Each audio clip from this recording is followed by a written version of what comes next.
patient for a moment. I'm going to read the introduction. Welcome to our October 13th, 2020 electronic meeting of the Concord City Council.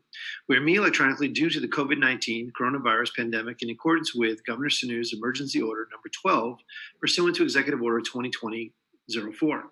Please note that in accordance with the Governor's Emergency Order, we have provided public notice of the necessary information for accessing this meeting. Instructions are provided on our agenda and on the City Council's website at concordnh.legstar.com/calendar.aspx. We are utilizing the Zoom platform for this electronic meeting.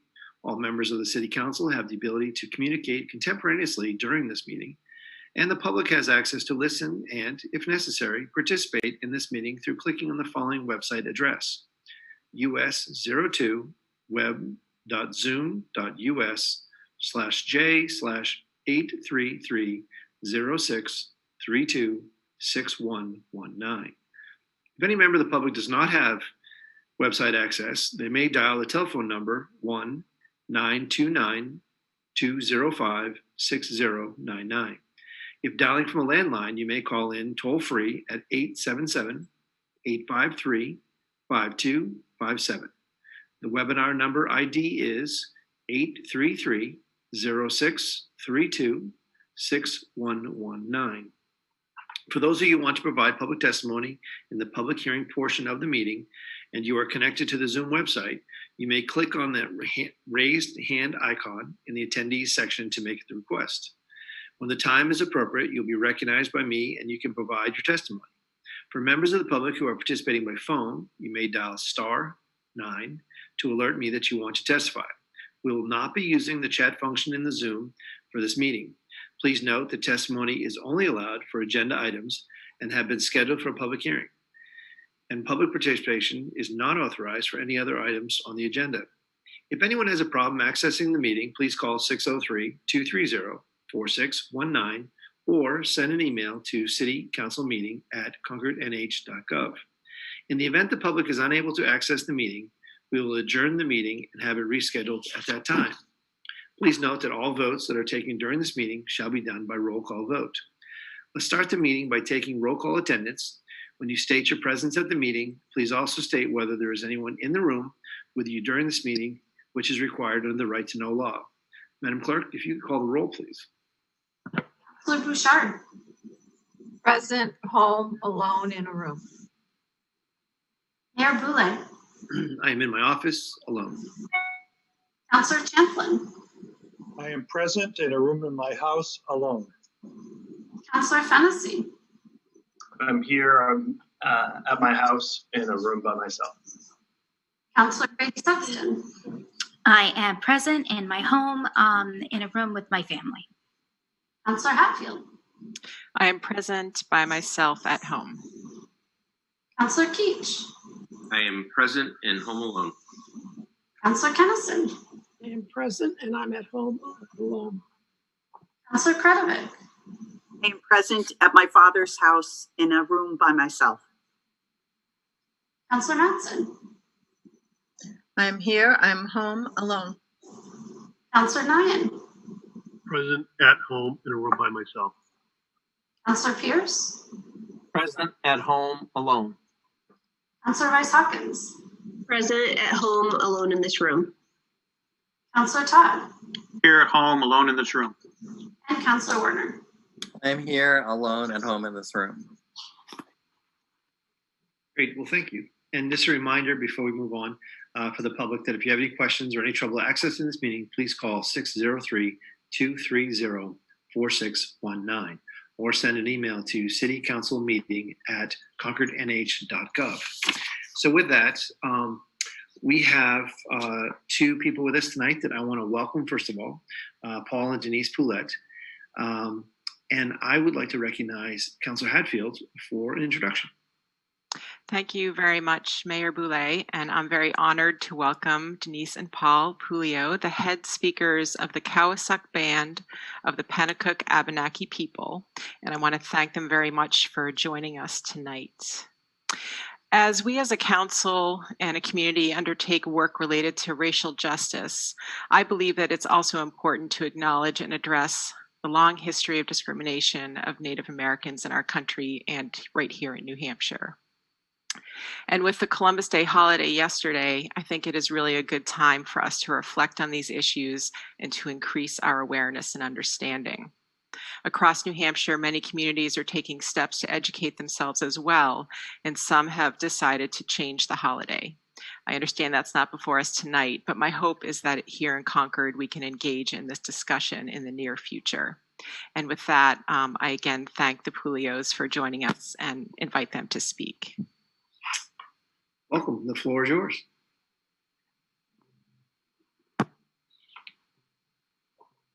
Nandakina,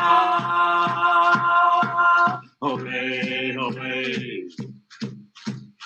Holy, go on. Ole, holy, casino house. Holy, casino house. Nandakina, ole. Holy, go on. Oh, hey. Holy, casino house. Holy, casino house. Tonight, we just sang a Pennacook honoring song for our homelands called Nandakina. It says, we give thanks for our homelands, we give thanks to all of our relations, and we give thanks to the great mystery of life, Creator. Kwai, Ndelawasin, Denise Pulio, Sagama Squaw, Woodelawasin, Paul Pulio, Sagamo, Kawasak Band of the Pennacook Abenaki People, Neona Aiyan, Alton, New Hampshire. Hello, my name is Denise Pulio. I'm the head female speaker, and this is Paul Pulio, head male speaker and chief of the Kawasak Band of the Pennacook Abenaki People located in Alton, New Hampshire. We gather here today to thank Creator for this meeting and to welcome each of you here to the region we call Ndakina, our Abenaki homelands. But more specifically, we welcome you to Pennacook, which translates to the place of the fallen rock, now known as Concord. Pennacook has always been the heart and capital of our community for millennia, a place so special and so sacred that it still remains our capital today. Ndakina is the traditional ancestral homelands and waterways of the Abenaki, Pennacook and Wabanaki peoples past and present. We acknowledge and honor with gratitude the land and waterways and our ancestors, the Alnambak, human beings who have stewarded Ndakina throughout the generations. As we gather tonight and discuss the many issues we face as a community, it is through this work and cooperation that we maintain our families, our culture, and our society. We encourage you all to continue in this way of our ancestors, continue to connect with each other, to learn, to show compassion, to help and empower each other, but most of all, continue to love and respect each other. Kitsi Oleoni, Kitsi Nawask, Namiswal Damina, Olido Gowangan, Oleoni. Great thanks, Creator, we remember still. Thanks to all our relations. Thank you. Thank you. Not only thank you for behalf of the community, but thank you for taking time and thank you for the blessing. Greatly appreciated. Okay. And with that, thank you so much again. We're going to move on to the Pledge of Allegiance. So if you all wouldn't mind joining me, if you can unmute yourselves. If you could join me, I pledge allegiance to the United States of America, and to the republic for which it stands, one nation, under God, Indivisible, with liberty and justice for all. for all. Thank you for your patience with that. Tonight we have two sets of minutes before us. We have the minutes of August 31st for the City Council meeting, and we have the minutes of September 14th City Council meeting. Can we have a motion on those two sets of minutes, please? Second. Motion is made and seconded to approve these 2 minutes. Is there anyone has any changes, suggestions, comments? Seeing none, could we take one vote to adopt both those minutes? Is that everyone okay with that? Great. Madam Clerk, if you could call the roll, please. Counselor Bouchard, Yes. Mayor Boulay, Yes. Counselor Champlin, Yes. Counselor Fennessy, Yes. Counselor Grady Sexton, Counselor Hatfield, Yes. Counselor Keach, Yes. Counselor Kennison, Counselor Kretovic, Yes. Counselor Matson, I need to abstain from the ones that I didn't attend. thank you. Counselor Nyan, Yes. Counselor Pierce, Yes. Counselor Rice Hawkins, Yes. Counselor Todd, Yes. and Counselor Werner. Yes. Okay, and with that, the motion is adopted. That brings us to our consent agenda. I will simply note before we take a motion that we have all received a revised report with item 20. That is the gift and donation from regarding the library. So with that revised report, can we have a motion? Mayor, could I make a motion that we seal the minutes from the non-public session?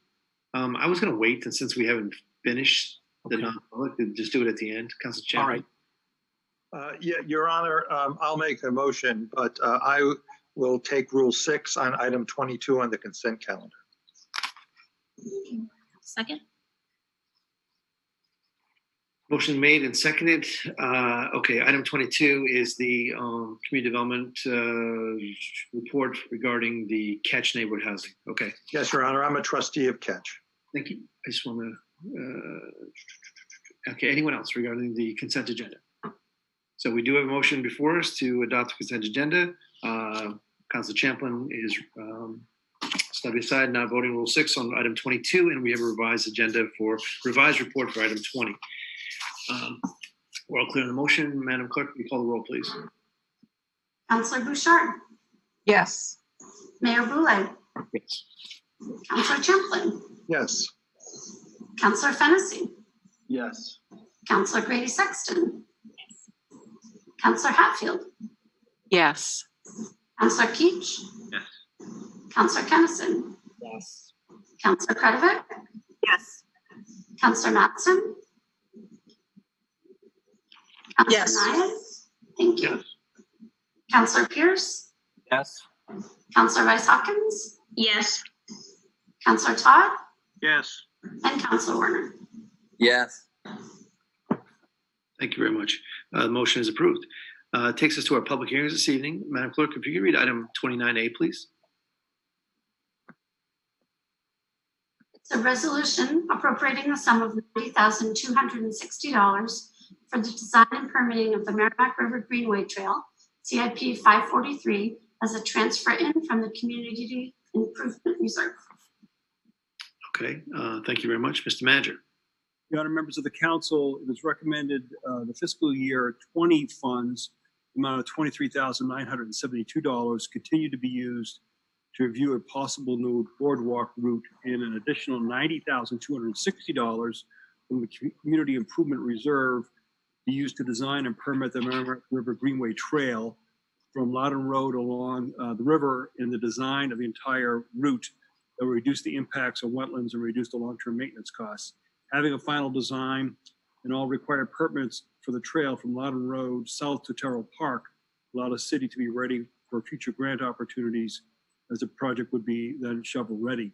You can see in the attachments that there is the overall map of the Merrimack River Greenway Trail between those two sections and the hiking trail around the cornfield. So I'm glad to answer any questions. Thank you very much. Before we take any questions, I just want to note for the record that we did receive correspondence today from Jeannie North and Paige Cannon, as well as Mark and Kimberly Normandin, both in support of this project. So just, Madam Clerk, if you could add that to the record, that'd be grateful. Who has questions for the manager? Council Champlin. Thank you, Your Honor. I'm in support of this resolution, but I'm becoming kind of confused as to where the proposed boardwalk part of this is now planned to be. and I was wondering if somebody on staff could illuminate me. I may be a little dense about it. Councilor Champlin, do you have the two maps available to you? I do, Mr. City Manager. And those are also on the internet on the city's agenda, so anybody at home could also see those. So if you're looking to the map to the right, that's labeled with the Merrimack River Greenway Trail symbol up on the corner. You see that area of green with the wetlands map? Yes. That section along there would be the boardwalk area, and what's in question is that section that goes through the opening of where those wetlands are. Is how best to design that. Should that be along the riverfront, or is there another alternative to that? The problem with having it along the riverfront, it's very costly and it's quite impactful from the environmental standpoint. So we're continuing to look at options to that section, that boardwalk section. Okay. Thank you. Thank you very much. Okay. Any further questions for the manager? Okay. Seeing none at this time, we'll open the public hearing. Anyone wishing to testify on this item? I have no one raising their hand from attendees. Mr. Manager, is there anyone on the phone?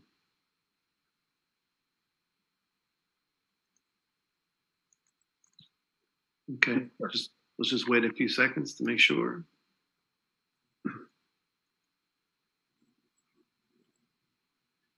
Okay, with that, then we'll close the public hearing. And Madam Clerk, if you could read item 29B, please. It's a resolution appropriating the sum of $117,300 to include $80,600 to the Project Inspection Fund, $27,200 to the Arena Fund, and $9,500 to the General Fund for fiscal year 2020, retroactive to June 30th, 2020, to be funded from excess revenues in the Project Inspection Fund, fund balances in the Project Inspection, Arena, and General Funds. Thank you very much, Mr. Manager. Mr. LeBron will present this piece. Good evening, Mr. Mayor, members of the council. This is a housekeeping issue that we do at the end of most fiscal years. The inspection fund had spent more money than was actually appropriated during the budget process. Those funds were made up by additional inspections and a small amount of fund balance. In the Arena Fund, they again spent more money than was actually appropriated during the budget process last year. Those funds are being made up through the fund balance of the Arena Fund, and there's sufficient fund balance to maintain that expenditure. And then the General Fund is an appropriation for a transfer to the Golf Fund. When we put this together, the Golf Fund was going to be overspent by $9,500.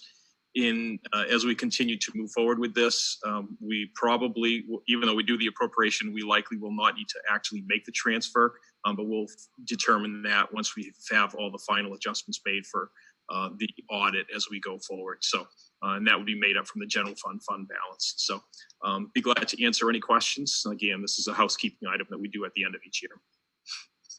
Thank you very much. We have questions from Councilor Kenneth.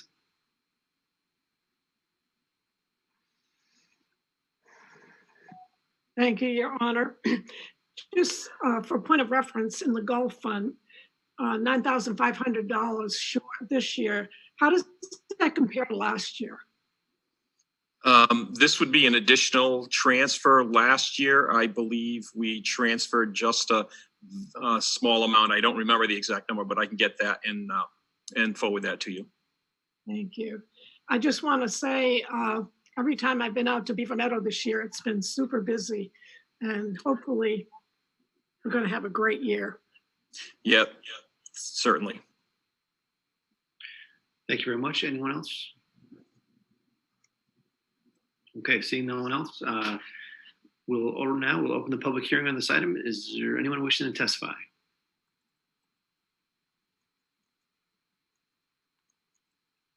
And again, Mr. Manager, I'm relying on you for the phones. I see no attendees raising their hands. No calls on the phone, sir. Okay. Then with that, we will close the public hearing. And Madam Clerk, we're moving on to 29C, please. It's an ordinance amending the Code of Ordinances, Title V, Administrative Code, Chapter 35, Classification and Compensation Plan, Article 35-2, Compensation Plan, Job Classification Changes for Golf Course Positions. Mr. Manager. Your Honor, members of the council, Beaver Meadow Golf Course Management is currently staffed by a golf course manager for overall golf operations and a head golf pro for pro shop operations, lessons, outings, and management of tee times. Because of the need to have more working manager for the course, just as Councilor Kennison put out all the how far the course has really come physically and facilities, this is the right time to transition the Beaver Meadow Golf Course to change the golf course manager position to a course and facilities manager position. This will allow more time for the working manager to continue operation to improve course conditions. Additionally, it is also the right time to transition the head golf professional to a director of operations head golf professional position. The position will oversee all golf operations, including supervision of the course and facilities manager. I'd be glad to answer any questions. Thank you very much. Who's questions for the manager?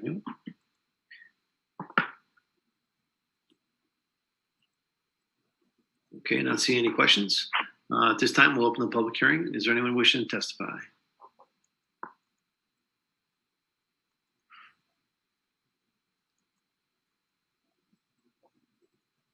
Mr. Manager, anyone on the phones? No, sir. Okay, seeing no attendees raising their hand, seeing no one on the phone, at this time, we'll close the public hearing. And Madam Clerk takes us to our action phase of the public hearings. Could you read item 30, please? Yes, it's a resolution appropriating the sum of $90,260 for the design and permitting of the Merrimack River Greenway Trail, CIP 543, as a transfer in from the Community Improvement Reserve. Move approval. Sounds like we have a motion and a second. Is there any discussion? Seeing no discussion, Madam Clerk, if you can call the roll, please. Councilor Bouchard. Yes. Mayor Boulay. Yes. Councilor Champlin. Yes. Councilor Fennessy. Yes. Councilor Grady Sexton. Yes. Councilor Hatfield. Yes. Councilor Keach. Yes. Councilor Kennison. Yes. Councilor Kretovic. Yes. Councilor Mattson. Yes. Councilor Nyan. Yeah. Councilor Pierce. Yes. Councilor Rice Evans. Yes. Councilor Todd. Yes. And Councilor Werner. Yes. Having received the necessary 2/3, the motion is adopted. Madam Clerk, item 31, please. It's a resolution appropriating the sum of $117,300 to include $80,600 to the Project Inspection Fund, $27,200 to the RENA Fund, and $9,500 to the General Fund for fiscal year 2020, retroactive to June 30th, 2020, to be funded from excess revenues in the Project Inspection Fund and fund balances in the Project Inspection, Arena, and General Funds. Move approval. Second. Motion been made and seconded to approve this item. Is there any discussion? Seeing none, Madam Clerk, if you can call the roll, please. Councilor Bouchard. Yes. Mayor Boulay. Yes. Councilor Champlin. Yes. Councilor Fennessy. Yes. Councilor Grady Sexton. Yes. Councilor Hatfield. Yes. Councilor Keach. Yes. Councilor Kennison. Councilor Kretovic. Yes. Councilor Mattson. Yes. Councilor Nyan. Yes. Councilor Pierce. Yes. Councilor Rice Hawkins. Yes. Councilor Todd. Yes. And Councilor Werner. Yes. Having received the necessary 2/3, the motion is adopted. Madam Clerk, item 32, please. An ordinance amending the Code of Ordinances, Title V Administrative Code, Chapter 35, Classification and Compensation Plan, Article 35-2, Compensation Plan, job classification changes for golf course positions. Move approval. Second. A motion made and seconded to approve this item. Is there any discussion?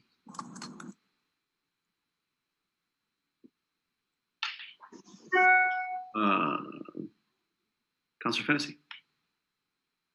Thank you, Mr. Mayor. I just want to say that I'm fully in support of this change. As Councilor Kennison observed, Beaver Meadow has been very busy this year, and we'd like to take advantage of some of these new converts to golf. I think this is a step in the right direction to focus on our operations of the golf course and really take a leap forward in the next fiscal year. Thank you very much. Anyone else? I'd just like to do just a quick thank you to Ms. LeBrun, Mr. Davis, our golf pro, Mr. Chase, Ms. Martin, all the leadership and the employees at the golf course this year. I think given all of the restrictions, COVID-related restrictions, the additional golfers, how popular it's been this year, I think that the course has been outstanding. The level of service has been outstanding. And I just wish my game was better, but they have all done an outstanding job, and the city should be very proud of each and every one of them, because as people are looking to get out of their homes and bike and use our trails and all these other things, the golf course has been a great outlet. And I've seen people playing golf at Beaver Meadow this year that I've never seen before. So it's been a wonderful asset, and I think that I am extremely confident that going into the winter, we're going to see more and more cross-country skiers, as well as people using the pond and using the simulators in a safe way. So to everybody who's associated and for the confidence the council has given to the golf course, I'm greatly appreciative. Okay, so with that, we have a motion, and it's been seconded. Madam Clerk, can you call the roll, please? Councilor Bouchard. Yes. Mayor Boulay. Yes.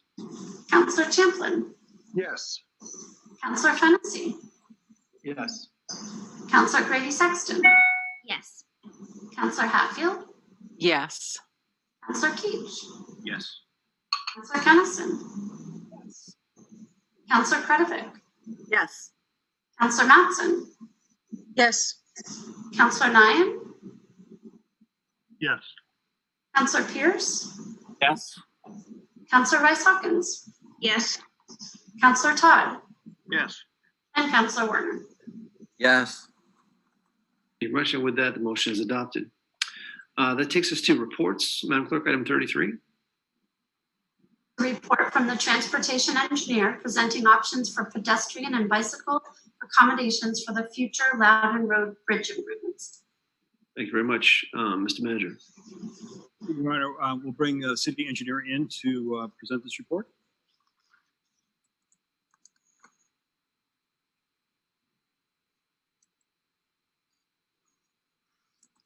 Morning.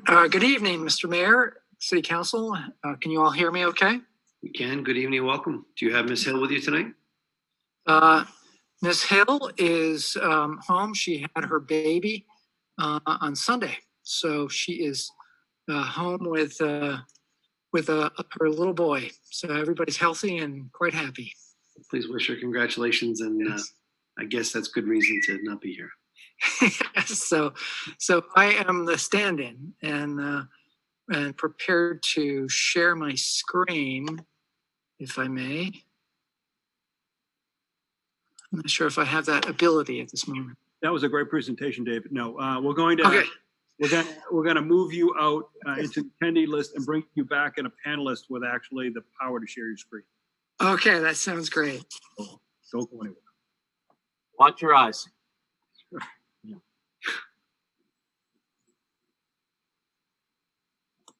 Please hold. You should be able to share.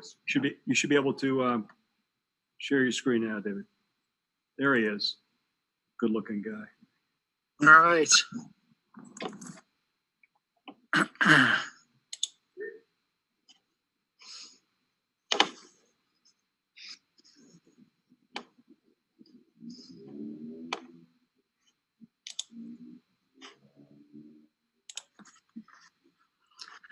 Okay, so I've actually just plucked out the figures from the report that you have in your agenda.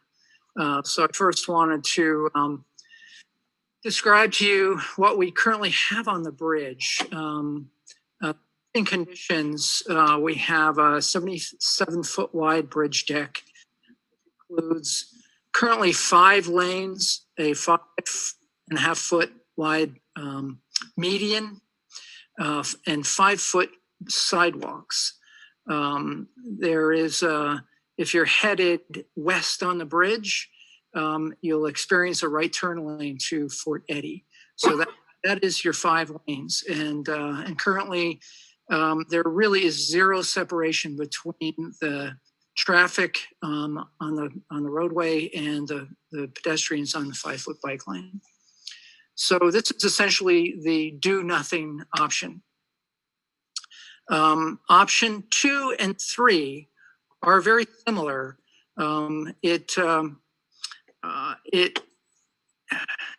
makes use of one additional girder, widens the bridge to accommodate a 5-foot shoulder on either side for bike lanes, a 6-foot wide sidewalk on either side, and option 2 is a 6-foot median. Option 4 actually widens the bridge and requires an additional girder to maintain a 14-foot wide median.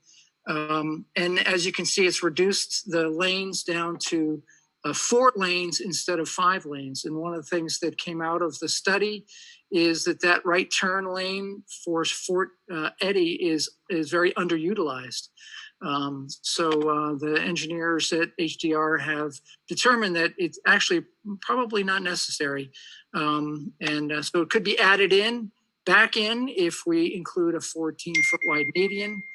We also have a left turn lane headed east on Loudon Road if you're interested in turning into the arena. So this would preserve the ability to have that left turn for eastbound traffic as well. Moving on to option 4. Option 4 includes a 6-foot sidewalk and a 5-foot bike lane on one side, and a 5-foot bike lane and a 12-foot wide shared use path on the other side. And as you can see, it's a 7-foot wide median. So this option only adds one more girder to the bridge. The median is also raised. And then moving on to the 5th option, and the 5th option is just the same as the 6th option, except there are shared use paths on both sides. So going back to the first 3 options, of course, neither staff or TPAC are interested in the do nothing option. Because options 2 and 3 don't include a shared use path, option 2 and 3 have been essentially turned down by both staff and TPAC. So what we're presenting here is we're looking for feedback on the 2 preferred options, option 4, which has a shared use path on one side, and option 5, which has a shared use path on both sides. So I'll just get going in here with this, this comparison. You see that options 1, 2, and 3 do not have the shared use path, and option 4 and 5 have the shared use path. And the big difference between options 4 and 5 from a physical standpoint, and you'll see as a cost standpoint, is adding 1 beam to the width of the bridge for option 4 and 2 beams for option 5. And what that means is actually widening the bridge deck and widening the structure under the bridge to support a wider deck.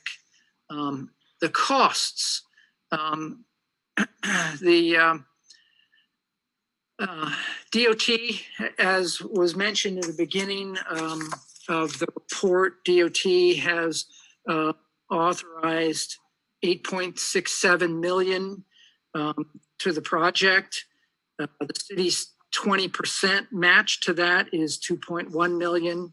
So currently, we have $10.77 million for the bridge. So option 3, 4, and 5, the total cost of the bridge exceeds what DOT has already allocated. But DOT also considers this to be a bare bones bridge deck rehab. And we are looking carefully at accommodating not just vehicles, but also pedestrians and bicycles in a safe way.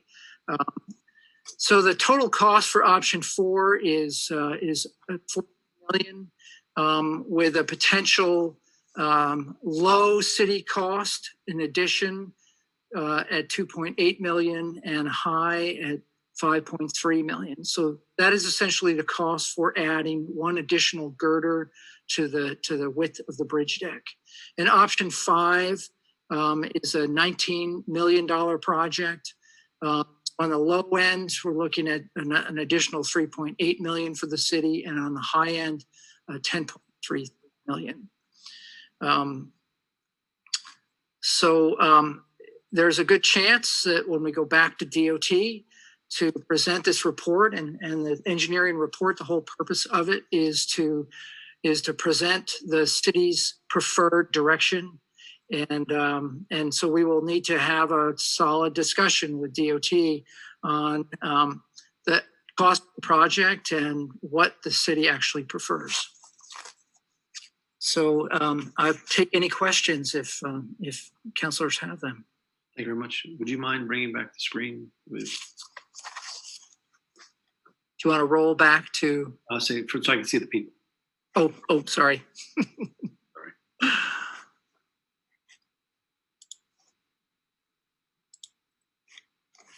Thank you. Councilor Champlin, why don't you lead us off? Thank you, Your Honor. Happy to.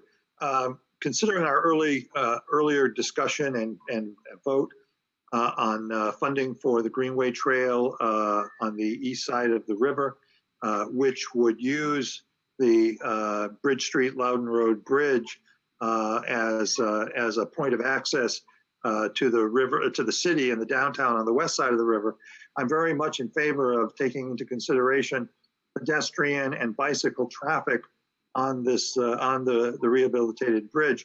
I do have a question, however, on the mixed use sidewalk and what the philosophy is behind that and what it physically would look like, because it has always seemed to me that we have been encouraging bicyclists to stay off of sidewalks in order to provide more pedestrian safety. Although obviously it is often more hazardous for the cyclists to be adjacent to vehicular traffic, automobile traffic. So I was just wondering if the city engineer could kind of walk through, is that just a sidewalk that's wider? Is there any barrier or between the bicycle lane and the pedestrian lane? Just if you could educate me a little bit. Thank you, Your Honor. Sure. The shared use path, we've depicted it here as being 12 feet wide. There would be a demarcation in the path for maybe the bridge, the rail side would be allocated for pedestrians and the road side would be allocated for bicycles. And close to the curb, we're not proposing a barrier because a barrier actually makes it very difficult to do snow removal. However, close to the curb, we'd be looking at a 12 to 18 inch wide rumble strip kind of. Worn bicycles, if they get too close to the curb, they would realize, they're in kind of a corrugated rumble strip. So it's a pretty simple. There would be, I'm assuming, paint marks on the surface to keep bicycles on one side and pedestrians on the other side. And of course, the benefit of also having a bicycle path, a 5-foot wide shoulder and a sidewalk on the other side gives those bicyclists who would prefer not to be on a path, a shared use path with pedestrians, give them the ability to just ride on the pavement, which many serious cyclists prefer to do anyway. So that shared use path is really designed for those cyclists who are not comfortable riding alongside traffic.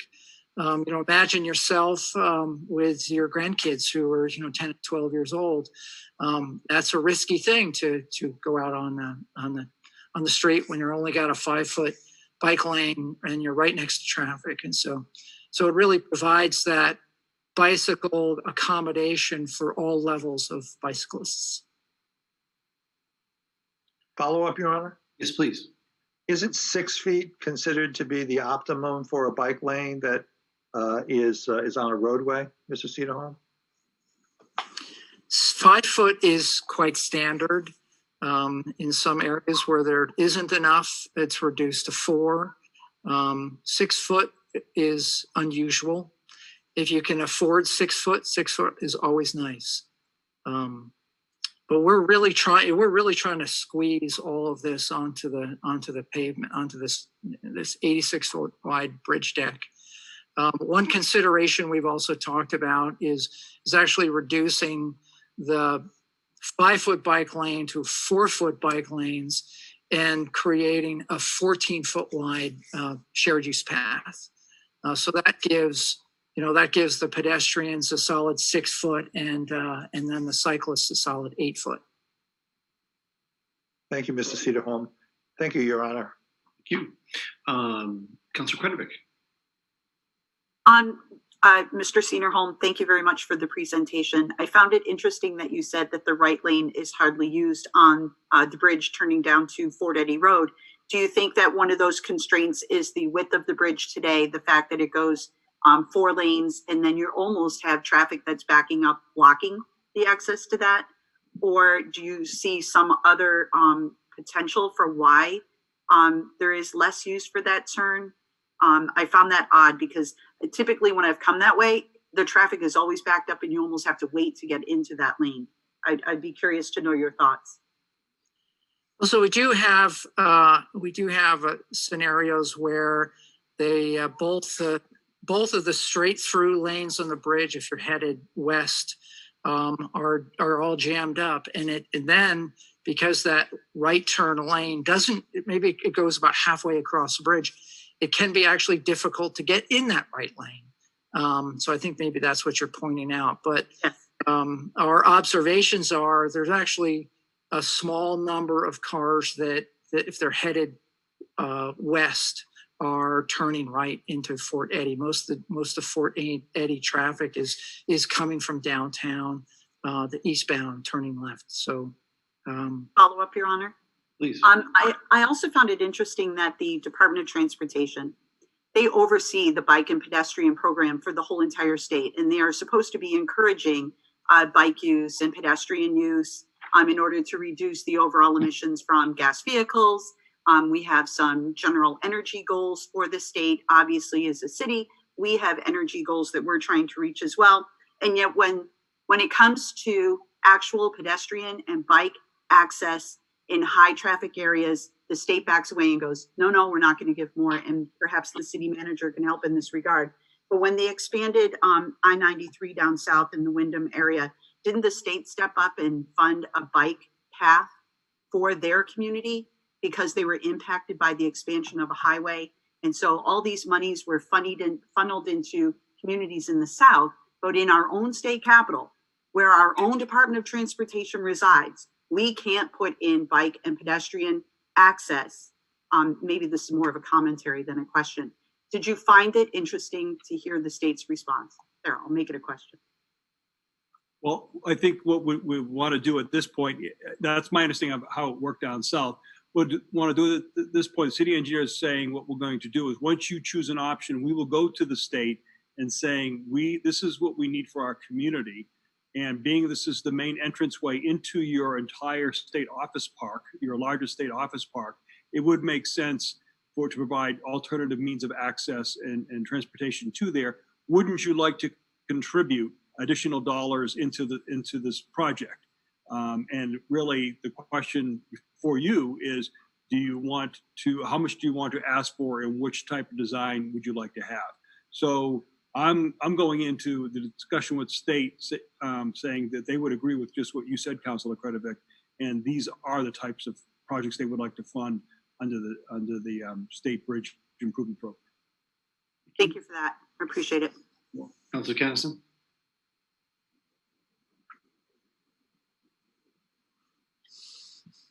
Thank you, Your Honor.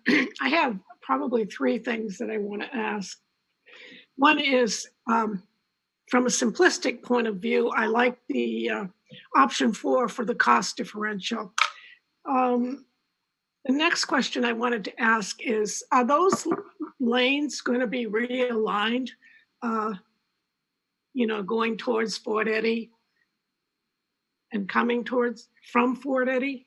It's very difficult now to figure out how to get, when you cross over and you want to go to Fort Eddy, you've got to do some maneuvering to get there. So I want to know if those lanes would be realigned as part of this.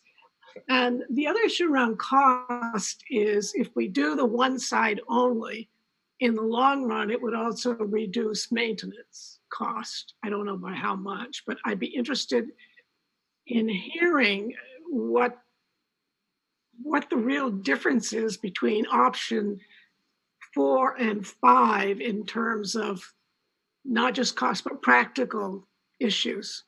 And as to why the TPAC came up with, well, go with either one. A lot of stuff. I don't know if you get my drift. I think those are really excellent questions, particularly this difference between having one shared use path and two shared use paths. And TPAC had quite a discussion about,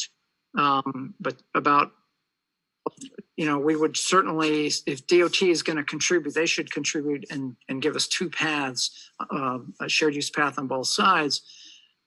In my view, this is really the connection for the Merrimack River Greenway Trail from the east side of the river to the west side of the river. And I think it would make practical sense to have one shared use path, so that when we direct people in either direction on the Merrimack River Greenway Trail, they're not split on the bridge. They go across Loudon Road at one point, cross the bridge, and continue into town on that same side, rather than crossing traffic, on either side of the bridge to access the trail.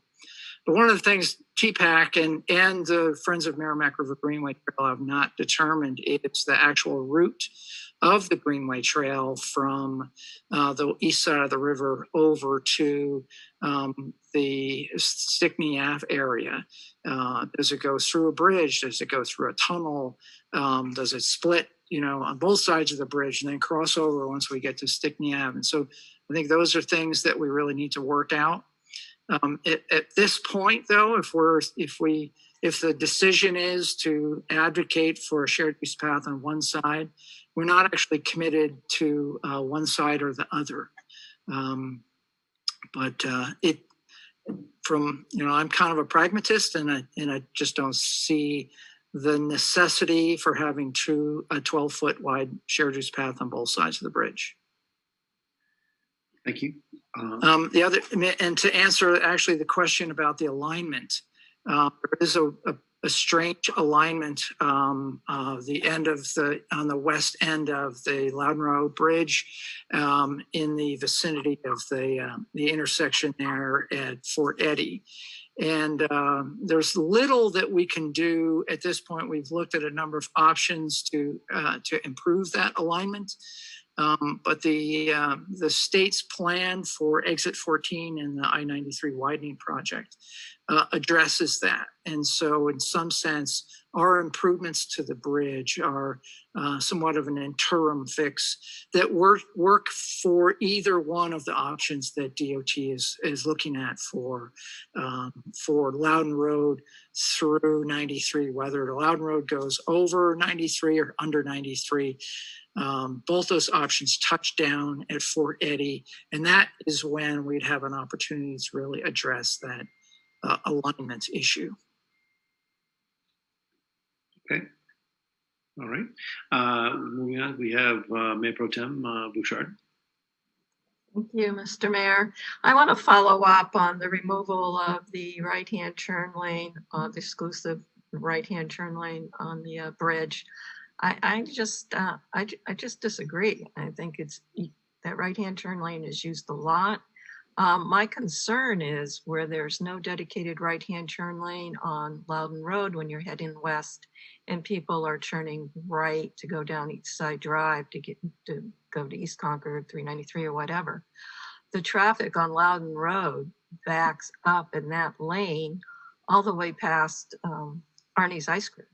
And it's several turns of the light before cars move and can make it go through the light, whether they're going straight through into downtown Concord or or making a right-hand turn their lane. So my concern is if you remove the exclusive right-hand turn lane here at the bridge, you're going to be even creating more of a backup, especially through the, when we get back to high commuter traffic, and you're just going to have cars backed up even longer. And I just see it causing more of a problem and a frustration. And at this time, I just don't see how this works and how this doesn't just add to cars queuing up longer to get through an intersection. There has been a lot of discussion around that. Those problems are more associated with issues at exit 14 that the I-93 widening project is looking to address.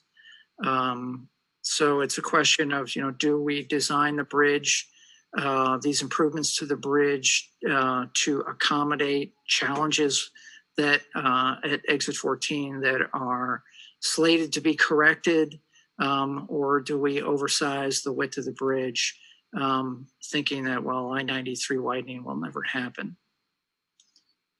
So that's that is definitely a discussion point that that we will have with DOT as we move forward with this study. Thank you. Follow up. And I appreciate you having the ongoing discussion with the study, but you still have a lot of traffic that is coming down from the Heights area, whether it's workers getting off of work or just residents coming down. And I just think if you get rid of that dedicated right-hand turn lane, you're just, the traffic's going to queue up and it's going to be in a significant wait to cross that bridge, as it is now how it queues up on Loudon Road. So I'm just really concerned about this. Now, DOT also has a pedestrian bike grant program that it's pretty competitive. Has the city thought about looking at that? We continue to look at that. It's an underfunded program, but we're always looking to pull in more funds for pedestrian and bicycle accommodations. Thank you. And because CMAQ funds, could that be used for this, the air quality? Possibly. And as we move forward with, once we get the engineering study in and we go forward with the design, we'll be looking at those grant opportunities.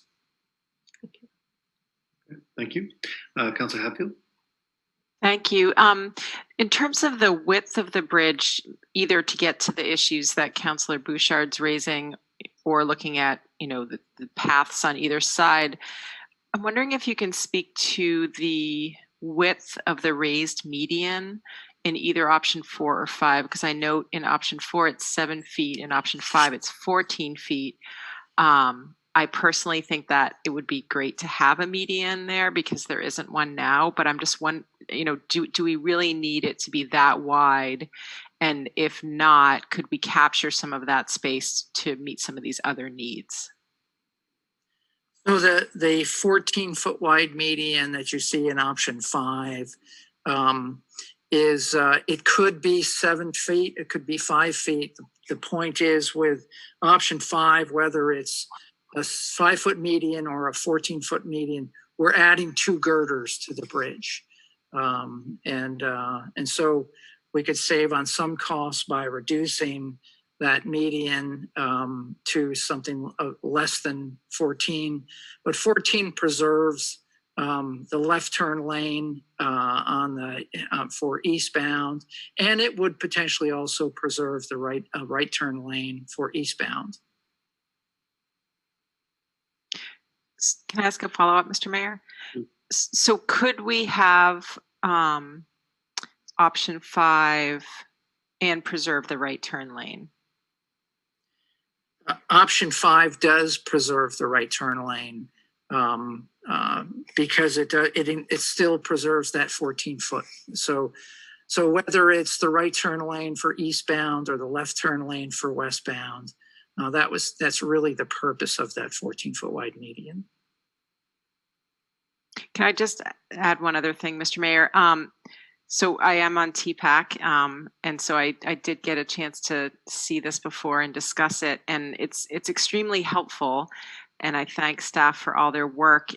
It is, the price estimates are so broad, and I wonder, is it helpful to staff, for example, if we were to say, we like 5, if it's not at the highest end of the price, because it is quite a range. So at the same time, I'm not sure that's actually helpful to you. So, can you give us a sense of, the timing on when that might be tightened at all, or, how we could give you a sense of direction while also, wanting to have more information?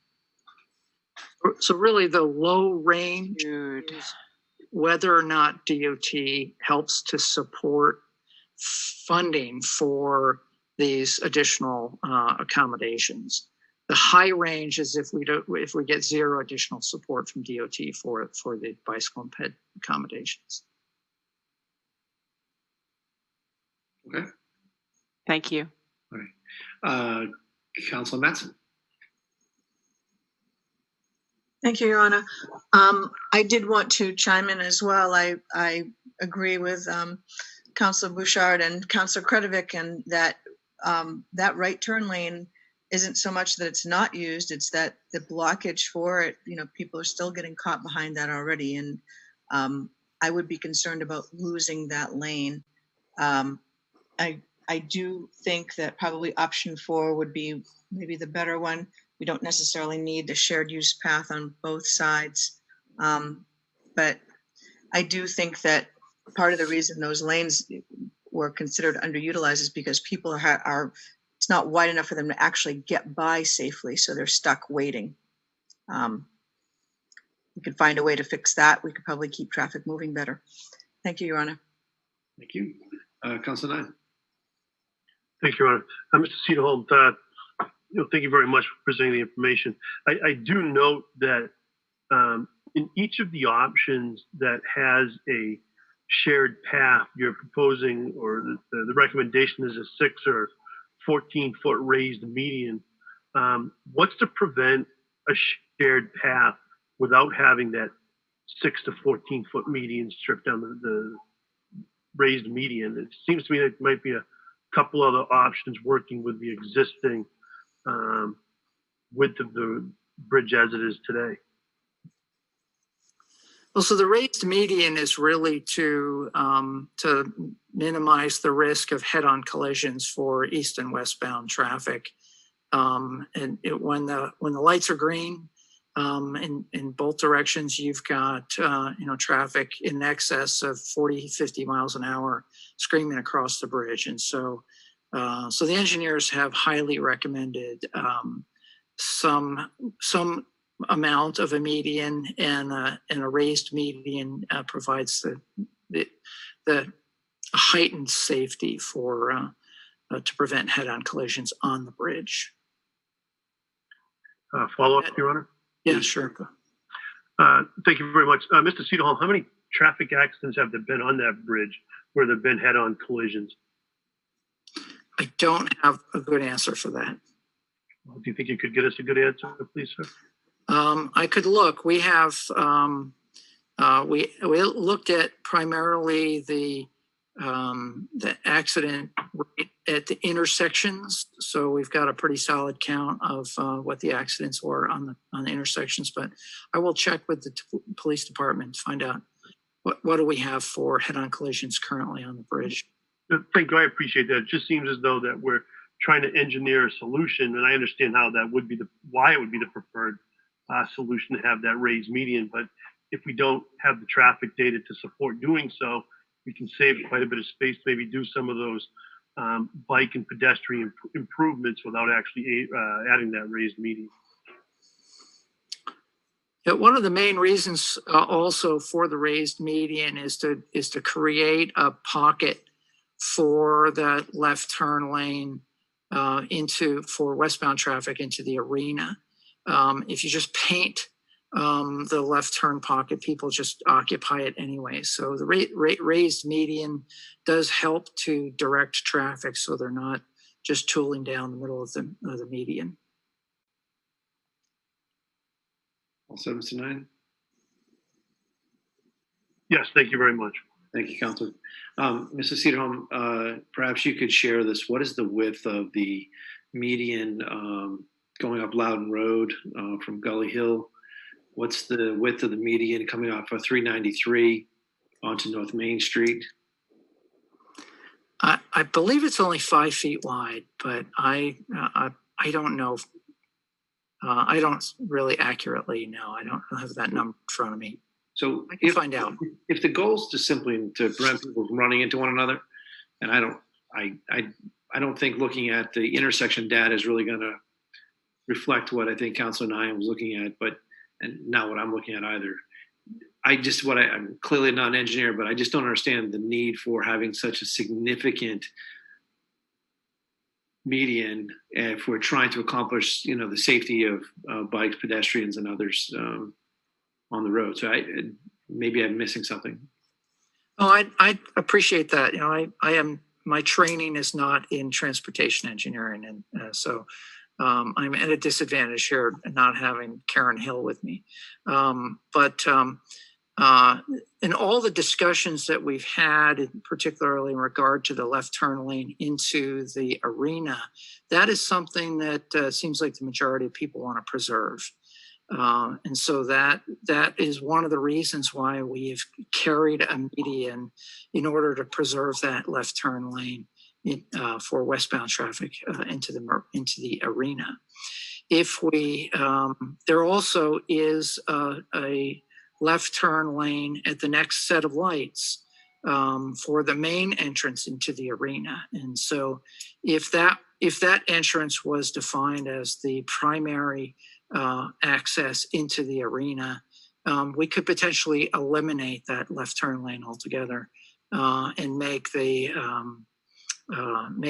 current entrance exit at the arena that's close to the bridge just exit only, and that could that's one way that we could gain some width and not have to carry such a wide median across the bridge. Do you know, is this a new phenomenon? Because if I remember correctly, the Manchester Street Bridge does not have a median located anywhere on it, if I'm not mistaken. And you have, several lanes of traffic there. You have some turning going on. Is this a new phenomenon, or it just wasn't good for that? It's good for this. I'm just curious how you pick one and not the other. How does that work in the engineering world? I'm sorry, I don't have a great answer for that. I think they're just different ages. I mean, currently we have a median on the existing bridge now, and it serves more as a drainage swale because the Loudon Road Bridge is actually two bridges that tilt inwards. So the drainage is actually collected in the middle. So it's it's only a 5.5 foot wide median today, and it's not raised. It provides some protection. I believe on Manchester Street, it's just a double yellow line in both directions. So now I'm curious to see how many head-on collisions we have on Manchester Street. Councilor Fennessy, you have your hand raised, and I'll get to you, Councilor Kennison. Thank you, Mr. Mayor. I think I have a reaction similar to Councilor Nine in that it seems to me that under either option 4 or 5, we seem to be adding perhaps more space than we really need. And perhaps we need to take another look at, how we use the space. If part of the reason that we need to have a significant sized median is because we need to have 2 left turn lanes into the arena, that doesn't seem to me to be a good reason for carrying that through to the bridge. With respect to the shoulder versus the shared lane versus the sidewalk, was there any consideration given to in looking at, for example, option 4, if we've got a shared lane, shared multi-use lane on one side, do we really need a sidewalk and 5 feet of shoulder on both sides of the road? It just seems to me that we kind of have a little bit of both. And I think if we provide a 12-foot shared use path on one side, do we really need a 6-foot sidewalk on the other side as well? Good point. And we did discuss that. The consensus pretty much has been it's important to provide minimum capability for pedestrians and bicycles on either side of the bridge. So that's just the direction that we've headed. Okay, thank you. I have Councilor Kennison. I have the managers raise their hand, and then I'm going to try to wrap it up. Councilor Kennison. I had my question answered. Thank you. Okay, thank you. Mr. Manager.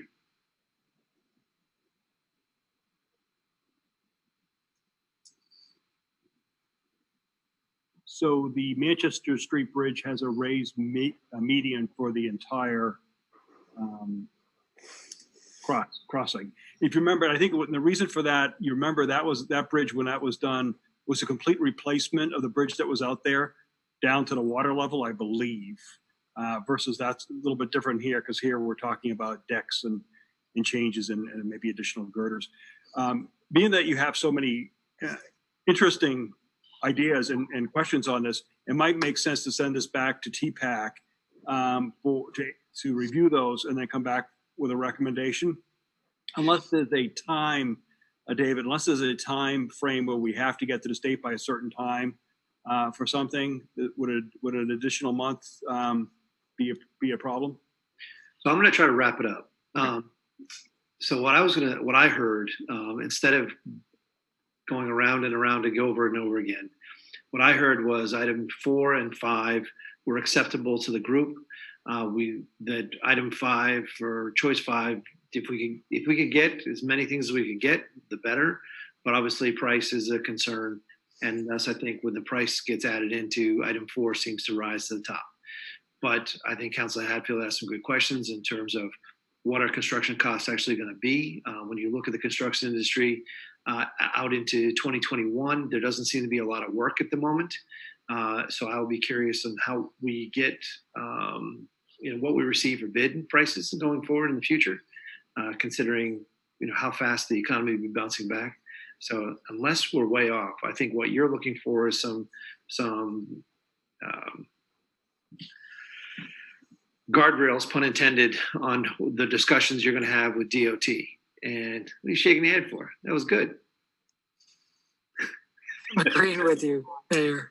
So I think if you can stick it somewhere in 4 and 5 and do the best you can, and I think the next discussion we could have is to hear back on what you've heard from DOT.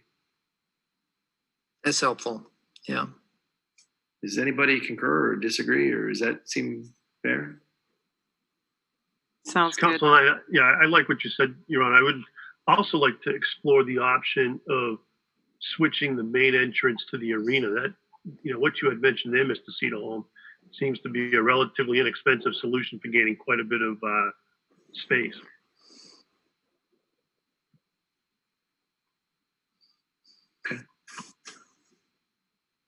We will look at that for sure. All right. We do have a TPAC meeting next week, so we could have a follow-up discussion with TPAC next week, and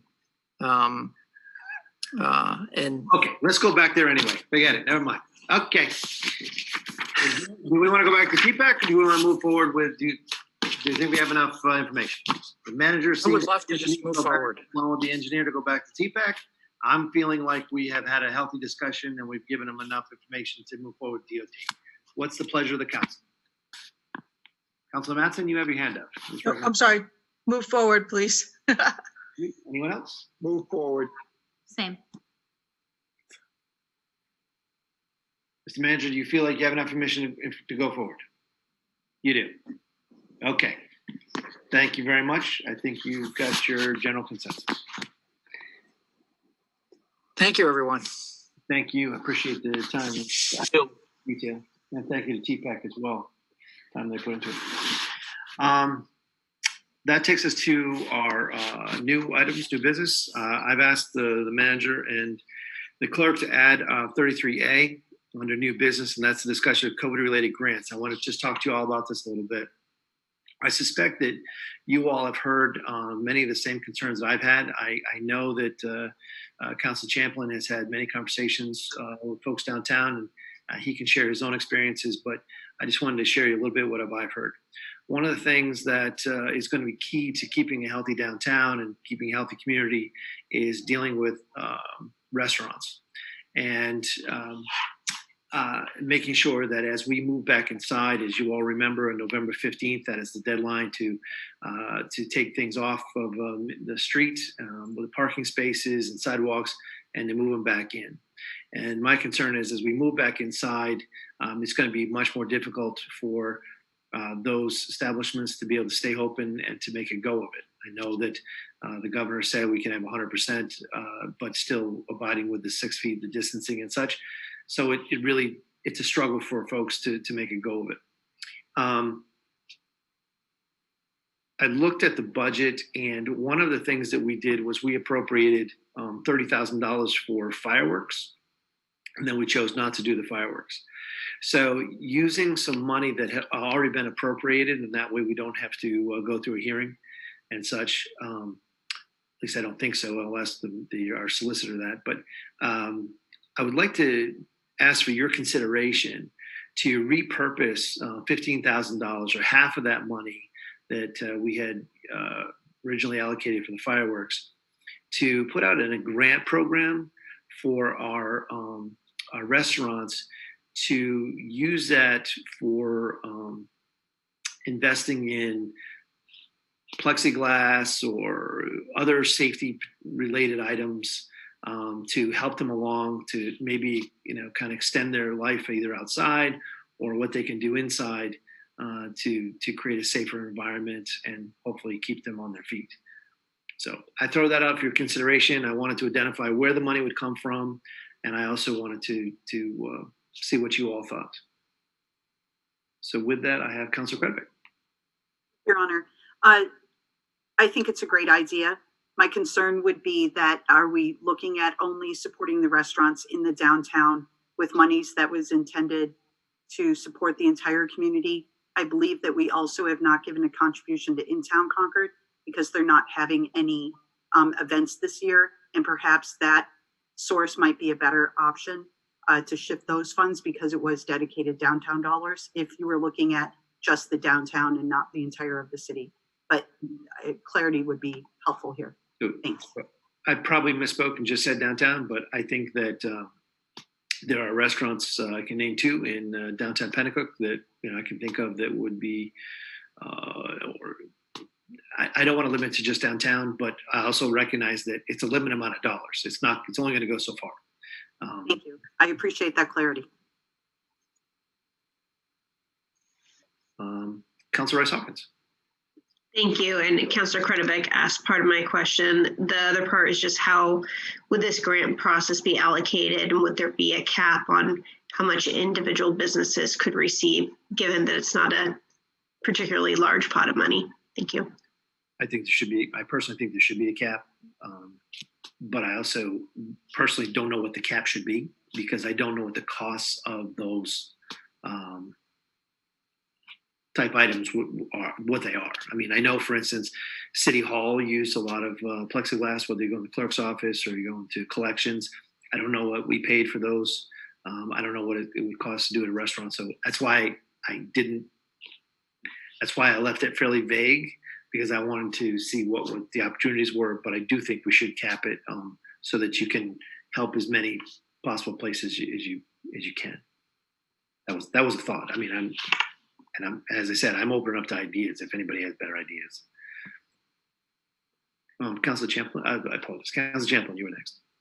Thank you, Your Honor. I know that the Chamber of Commerce has conducted an informal survey of restaurants around this idea, and that they have had at least 8 restaurants. Don't ask me to name them; I can't. Respond with interest in such a grant program. I'm aware that the Chamber would be willing to administer such a grant program with a cap of $1,500 per restaurant, reimbursable for expenses used for either winterizing outdoor spaces or, as the mayor indicated, installing plexiglass barriers inside so that they could expand the available number of seats they have that are in their inside spaces. Thank you, Your Honor. Yep. Councilor Kennison. Thank you, Your Honor. I'm wondering why we don't use all of the fireworks money for this grant program, because I think we're going to be tapped out really quickly. It's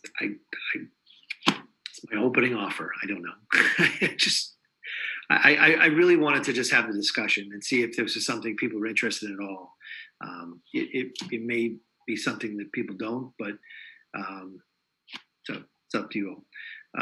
Councilor Pierce, I had you next. Has there been any thought, and I know you just put this out there, but to help make the money go further, perhaps a matching grant of some sort, so restaurants could put something toward it. I know they're strapped right now, but either a 2-to-1 match or somehow make it a matching grant. Just an idea. Yep. No, I think that's definitely something should be considered. I just didn't want to, I was trying to be a little vaguer because I didn't know who would actually be applying, what did they have for resources, because you think about it, you have some larger restaurants and you have some small ones. And, I think we want to make sure everyone has an opportunity to, so I didn't want to block anybody from, but trying to access that. But on the other hand, I think matching is probably a smart move. Next, I had Councilor Fennessy. Thank you, Mr. Mayor. And I want to thank you for bringing this concept forward to the council. I think it's a great idea. I think I echo some of the concerns raised by Councilor Kennison that I'd actually like to try and find a larger pot of money that we could potentially make available. I think this winter is going to be very difficult for a number of businesses, particularly restaurants. And I think whatever we can do to try and facilitate their ability to survive is something that we should be doing. So I agree, we probably need to figure out, does it make sense to have a match versus no match? A cap on the amount of money makes sense to me. We should think about what that should be. But I think the concept is great. Okay, thank you. Councilor Grady Sexton. Thank you, Your Honor, and thank you for coming up with this idea. I think it's absolutely vital that we support our restaurants throughout the city in the best way that we can. I would be in favor of this proposal, and I'd also be in favor of leaving the details up to city staff, who I think are more than capable of figuring out the best way to move forward. Appreciate it. Councilor Nye? Councilor Grady Sexton took the words right out of my mouth. I think we should identify the pot of money and let staff run with it. Timing is going to be of the essence on this. Okay. Councilor Rice Hawkins. Thank you. So I love the idea of helping support some of our small businesses that, particularly those who are, can't expect any help from Congress because we haven't had another stimulus package passed. But I'm also really aware of the coming eviction crisis we have, and I'm curious if we feel that we have the funds to support those who may be in need of housing this winter as well. And if we're looking at, a pot of money where we may be able to put that towards some of our COVID emergency needs, whether or not that's something we should consider instead. Thank you. Mr. Manager, you've been in contact with discussions with our Human Services Director. I know you've had extensive conversations. Perhaps you could share with Councilor Rice Hawkins a little bit of what you've learned. So a few things. I'll start with that. There is enough dollars that you've appropriated to date to cover all our anticipated expenses regarding all the legitimate needs that come forward to the department. So you should be okay there. You do have a contingency fund set up to cover that just in case. However, I caution you, you're a quarter of the way through the fiscal year. The state of New Hampshire has said we're going to be reducing the amount of funding that's coming from the state. And the COVID dollars that were out there from, as Councilor Rice Hawkins mentioned, the COVID dollars that came from the federal government to the state government and then passed down to the communities is running out and the time frame's up for that. So as we go through the winter and as the spike comes again, as you've already seen in Manchester, Nashua, and Portsmouth, I believe just closed 4 restaurants in downtown, you could expect that through the rest of the state of New Hampshire. And I would caution you about how much money you set aside, yet only a quarter of the way through. You can always come back and revisit this because there is the other half of that fireworks money. And there may be some other dollars we could identify too, but there's no reason to take huge steps. You could take some small steps and see how this goes. And I think Councilor Champlin's idea of working with the chamber is a great idea. And I congratulate the mayor on bringing forward this idea. Hope I didn't confuse everything. No, I just think it's important. I appreciate your comments, Councilor Hawkins, but in my mind, it wasn't an either or type thing. Keep in mind as we go through and we're about evictions, the people who we are talking about oftentimes are folks who work, our waiters, our waitresses, our cooks, our bus people, or people who work in the hospitality industry or have been just, I think, disproportionately struck in terms of the hardship economically that they felt. And so keeping some of the restaurants open, keeping, their jobs, it allows them to pay their rent, and I think it all works together. So in my mind, it just wasn't an either or. So, but I hear what you're saying. We should be absolutely paying attention. I had a conversation with several of the mayors today, and the potential eviction process in the future is definitely something, along with housing, is on everyone's mind. Just share that with you, Mr. Manager. And I'll remind you, you authorized us to apply for $500,000 in federal funding for COVID housing through the CBG program and for the homeless folks. So you did that at a previous meeting, and we're out there doing that now. We'll know in November whether or not we're successful with those funds. Okay. Councilor Champlin. Thank you, Your Honor. The mayor and the city manager made 2 of the points that I was going to make, but let me just say that I think our restaurants are particularly vulnerable right now. Unlike some of our other small businesses, which indeed are struggling, but which still can have people come into their place of business, which still can function. But by the very nature of our restaurants, the social distancing restrictions create unique problems for them. And I think that the city, with great foresight at the beginning of this pandemic, made allowances to set off our parking areas in order to allow as many as possible to expand into the outside seats that are socially distanced so that they can survive, and so that, as has been pointed out, they can employ keep their employees working. Now with the winter weather, I think they're facing an even more unique challenge, and I think because of that, they're worthy of this kind of an effort to help them survive and help them get through the winter. I've already heard of one restaurant which is possibly on the verge of closing because of the challenges that they're facing. So whatever we can do to keep these very important businesses for our economic vitality functioning, I think is effort and money well spent. Thank you, Your Honor. Thank you. Kennison.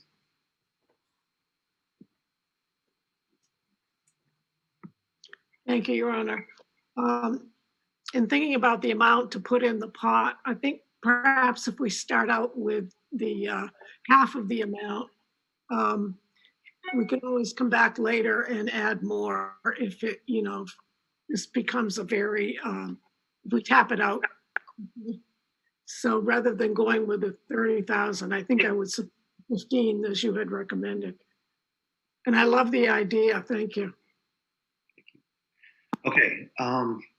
I am going to try to summarize this based on what I heard. I'm going to call it the Grady Sexton rule. And why don't we instruct the administration to work with the chamber to use $15,000 as dollars appropriated for fireworks previously during the budget process. In terms of the details, the goal is to stretch it as far as possible, creating the safest possible environment as we can within our restaurants for not only the people who work there, but for the folks who are going to go get takeout or sit down or whatever they do. Is that a fair summary? And I think the comment made by Councilor Pierce in terms of matching, I hope you'll look at that as well.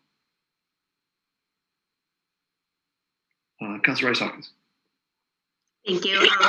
So just encourage a consideration helping smaller businesses or prioritizing smaller businesses in the community. Thank you. I think that was the intent, but okay. So anyone else? Okay. Mr. Manager, do you feel comfortable with the instructions or do you need any further clarification? I'm trying to read your eyes. I'm having a tough time. I'm all set. All right. Thank you. Okay. That takes us to unfinished business. Anybody like to remove either item 34 or 35? Councilor Kredic. Can I remove the item with regards to the sign at exit 16 on East Side Drive? Okay. Motion been made to remove item 35. Is there a second? Council 9, second. Okay. Motion made and seconded. Madam Clerk, can you call the roll, please? Councilor Bouchard? I think you said yes to her. Yes, yes. Mayor Boulay? Yes. Councilor Champlin? Yes. Councilor Fennessy? Yes. Councilor Grady Sexton? No. Councilor Hatfield? Yes. Councilor Keach?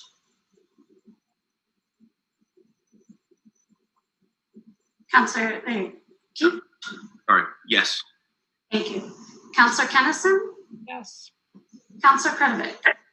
Yes. Councilor Mattson? Yes. Councilor Nyan? Yes. Councilor Pierce? Yes. Councilor Rice Hawkins? Yes. Councilor Todd? Yes. And Councilor Werner? Yes. Thank you very much. Councilor Kredic, floor is yours. Thank you, Your Honor. Members of the council, my apologies. When this came before the council back in March, I misunderstood what the intention was for the sign. This is really a partial gift from the East Side Garden Club. There was some concern that the city dollars that were going to be associated with this gift to the city far exceeded that of the Garden Club. The reality is that the Garden Club had wanted to do this sign with a contribution of $1,500.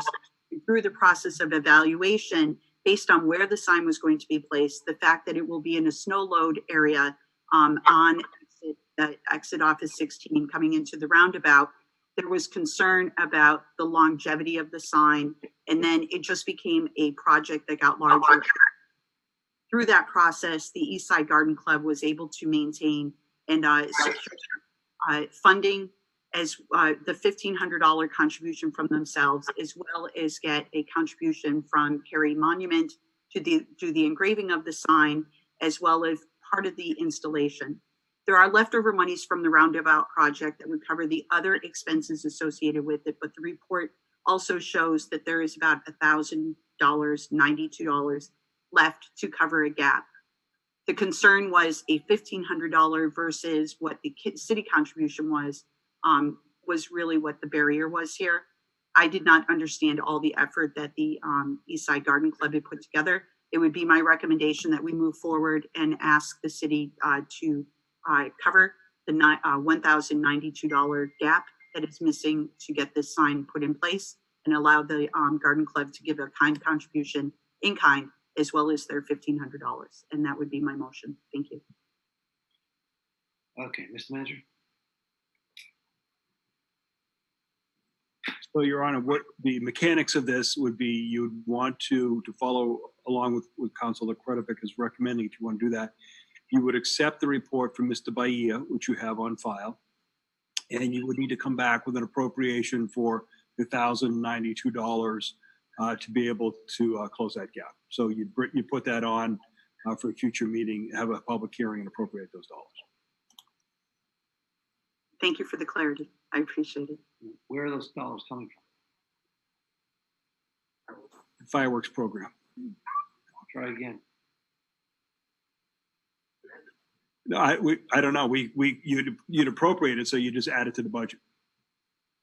Or unless you wanted to identify something else you did not want to do. Okay. Or unless you told me to do that for you. Okay. We have a motion. We have not had a second yet. Second. Motion's been made and seconded. Any discussion about this item? So the motion is to accept the report and to bring back at a future date a public hearing for the appropriation. Yes. Counselor Grady Sexton, Yes. Counselor Hatfield, Yes. Counselor Keach, Yes. Counselor Kennison, Yes. Counselor Kretovic, Yes. Counselor Matson, Yes. Counselor Nyan, Yes. Counselor Pierce, Yes. Counselor Rice Hopkins, Yes. Counselor Todd, Yes. and Counselor Werner. Yes. Okay, that is adopted. So that brings us to any comments in council's like or questions or whatever. What would you like to share? Councilor Hatfield. Thank you, Mayor Brule, and I wanted to thank you and others for facilitating the Pulios joining us tonight. For me, it was a really special moment, and I hope it was for you and for the community as well. And just following up on my introductory comments about the fact that other communities are looking at ways to honor that history, I am going to be doing some research and looking at how other communities in our state are doing that, including whether or not to honor Indigenous Peoples Day. So I just wanted to share that with the counselors and the community, and maybe at a slightly less busy time after the elections, I hope to bring something forward. Thank you. Councilor Warner. Warner, please. Thank you, Your Honor. So at the end of last month, there was a media briefing having to do with the greenhouse gas inventory initiative that you all heard about recently. And I wanted to thank Public Info Officer Stephanie Breton and Senior Planner Sam Durfee for helping to pull that together. So quickly, a successful event. We got a very nice article, very positive article treatment in at New Hampshire Public Radio. And I believe that David Brooks is working on a longer form piece that hopefully will appear in the Concord Monitor about our efforts in this area. But thanks to our staff for pulling that together very quickly, and they did a great job. Thank you very much. And thank you for your efforts as well. Councilor Keach. Thank you, Your Honor. I would just urge people, if they have questions about rules about voting and voter intimidation, and in particular, I've gotten a lot of questions about poll monitors and who's allowed inside the polls. And I don't honestly know a lot about the rules, but I know the clerk does. I would urge people to ask them to call the clerk, because she is extremely helpful, knowledgeable, and I think I am safe in saying that our polling election places in New Hampshire, or sorry, in Concord, are safe and free of intimidation. But if you have questions, please call the clerk's office. Thank you. Councilor Pierce. Thank you, Mr. Mayor. Just to follow up on Councilor Keach, I want to thank the city clerk for securing a new location, the Barn at Bull Meadow, for Ward 2 voting. It's at 63 Bog Road. I've gone out there and spoken with the folks that have built it. They're very excited to have us there, and it's going to be a great addition. Thank the West Congregational Church certainly for their years of their help, but this new place is going to allow certainly for social distancing, easy parking, a flat walk in and out of the building. So thank you to the city clerk for helping get this done. So go vote. Thank you. Councilor Pennisi. Thank you. I'm following up on that line. I want to, at our last public meeting before the big November 3rd voting day, wish the best of luck to the clerk and her staff and all the people who are going to be out working at the polls on those days. I've gotten, similar to Councilor Keach, a number of phone calls from people expressing concern about potential intimidation and other acts of efforts to try and stop people from getting out to vote. I would strongly encourage everybody to get out there. Our clerk's office does a great job.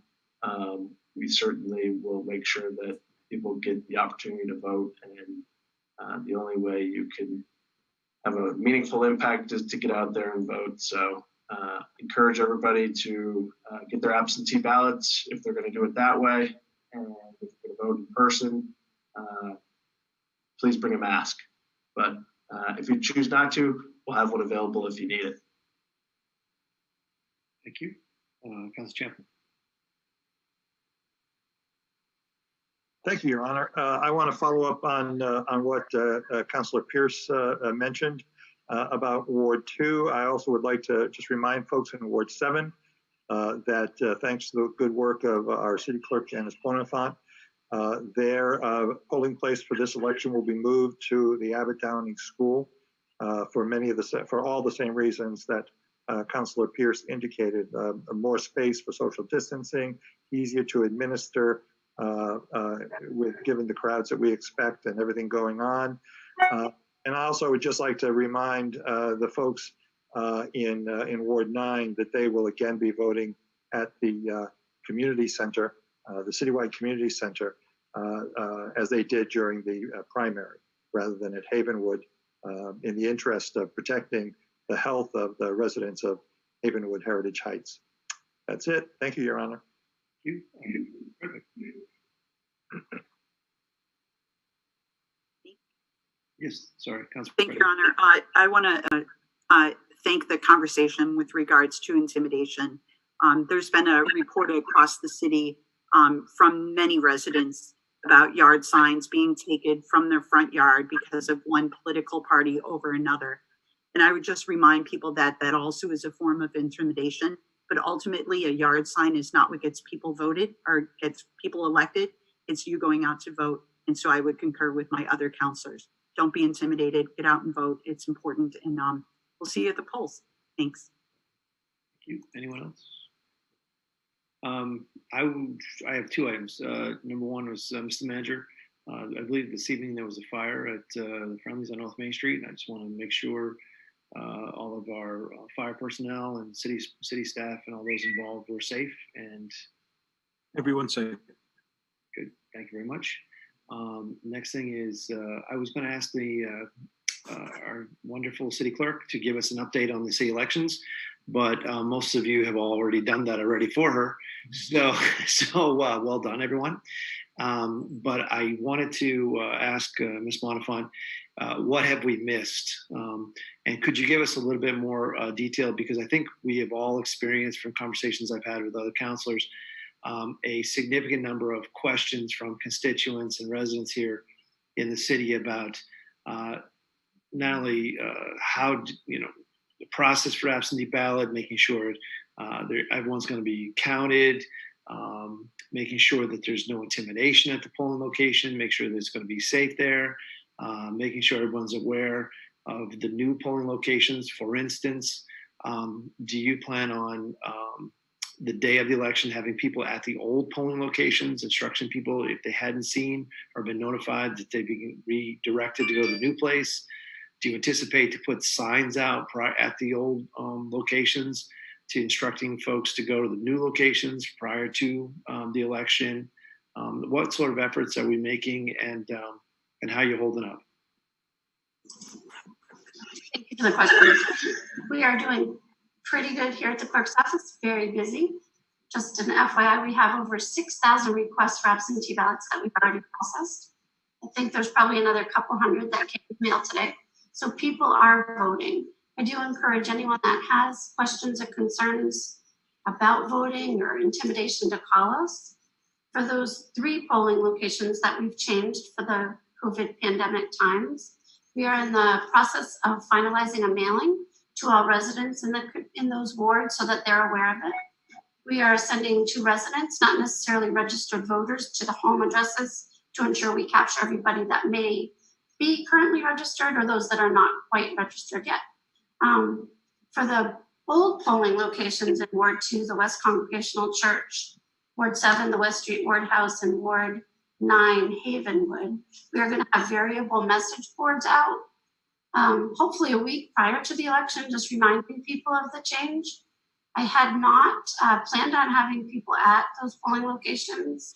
It is something that someone inquired about today, so I will keep you posted about that. I think things are going well. We've got 7 new temporary people helping us here in the clerk's office, and truly, if there's anything anyone has questions about, just give us a call. Thank you. Appreciate that.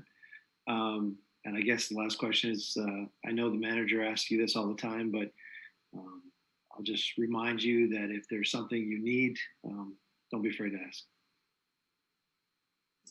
Thank you. Okay.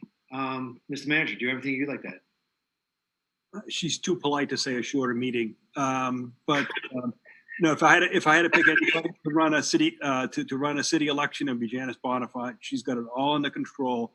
Is doing a great job. So nothing else to add, Your Honor. Thank you. Councilor Keach, you have your hand raised. I'm sorry. I don't need to extend this, but I talked to somebody at the Secretary of State's office earlier this week, and that person gave me a critique of the good, the bad, and the ugly, and Concord came up very high on the list of a municipality that is doing things well. So I just thought I'd share that. Thank you. Okay, so with that, and Mr. Kennedy, I'm going to look for you to make sure I'm doing this properly. I'm going to adjourn. I'm going to ask for the adjournment of this meeting because we had recessed the non-public portion earlier before we started this. I would simply just ask that we go out of recess, and you should have all received an invitation to a new Zoom meeting while we were meeting here. And I would ask that you all go to the new Zoom one so we can come out of recess and continue the non-public meeting. So, Mr. Kennedy, is that okay? Yes, that's correct, Your Honor.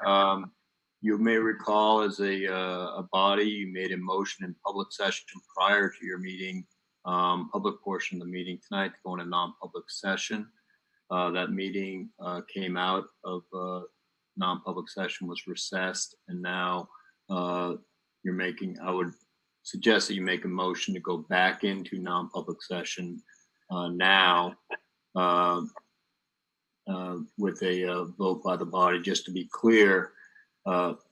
And then you can come back out of non-public session in a public meeting as well. Okay, that leads me to my question. We've only received one invitation to go to a new Zoom. We would have to have a second Zoom meeting to come out to go to it. That's why I was looking to adjourn this meeting and then simply end the non-public. You'll need to come out of the non-public in the public session for purposes of sealing the minutes and close the meeting. Okay, that's why I asked. Mr. Manager, is it practical to have another Zoom following the remainder of the non-public? If we have, we'll take some time to set one up. We could. How long, sir, do you anticipate the non-public going? Half an hour? I'm hoping for a lot less. It'd be very difficult to pull one off in that time, but we can try. Okay, all right. Then can I get a motion to Mr. Kennedy, can you repeat what you said? I apologize. I think we'd have a motion to go in and re-enter non-public session now. And then we can, when we conclude the non-public session, we can have a motion to conclude the non-public session and go into public session and close out this meeting. So moved. Second. Motion made and seconded. Madam Clerk, can you call the roll, please? Councilor Bouchard, Yes. Mayor Boulay, Yes. Councilor Chandler, Yes. Councilor Fennessy, Yes. Councilor Grady Sexton, Yes. Councilor Hatfield, Yes. Councilor Keach, Yes. Councilor Kennison, Yes. Councilor Kretovic, Yes. Councilor Mattson, Yes. Councilor Nyan, Yes. Councilor Pierce, Yes. Councilor Rice Hawkins, Yes. Councilor Todd, Yes. and Councilor Werner. Yes. Okay, thank you. We'll see you all at non-public.